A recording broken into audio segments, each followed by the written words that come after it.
Look at where energy comes from. Light from the sun, wind moving air, water flowing downhill. None of this is new. What's new is how we use it. Renewable energy means generating power from sources that naturally replenish without running out on a human timescale. Let's break it down. Solar energy starts with sunlight. Solar panels convert light into electricity. No fuel burned, no smoke released. Costs dropped dramatically over the last 2 decades. That's why solar moved from rooftops to utility-scale power plants. Now wind energy. Wind turns turbine blades. Blades spin a generator. Electricity flows. Wind doesn't blow constantly, but across regions and heights, it becomes predictable. That's why modern grids combine many turbines over large areas. Now hydropower. Water stored at height flows downward. Gravity does the work. Turbines convert motion into power. Hydro is one of the oldest large-scale energy sources, and one of the most reliable when managed well. All three rely on the same core principle: motion creates electricity. This principle was formalized by Michael Faraday, who showed that moving a magnetic field can generate electric current.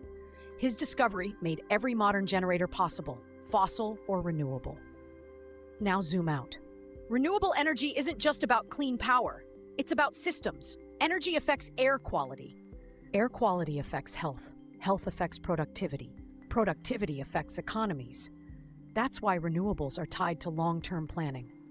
But here's the reality most people miss. Renewables are not perfect. Solar doesn't work at night. Wind varies by weather. Hydro can disrupt ecosystems. This means energy systems must be redesigned, not just replaced. Grids need storage. Batteries balance supply and demand. Smart networks manage variability. This is why renewable energy is now a global policy focus. Organizations like the United Nations, supported by agencies such as the International Renewable Energy Agency, analyze renewable deployment, grid integration, and investment pathways worldwide. Their work guides energy transitions, infrastructure spending, and climate commitments across countries. Now here's the key takeaway. Renewable energy reduces emissions. It improves air quality. It lowers long-term energy risk, but only when systems are designed intelligently. Before we end, zoom out one last time. Renewables teach a practical lesson. Technology alone doesn't solve problems. Systems do. Environmental science exists to evaluate trade-offs.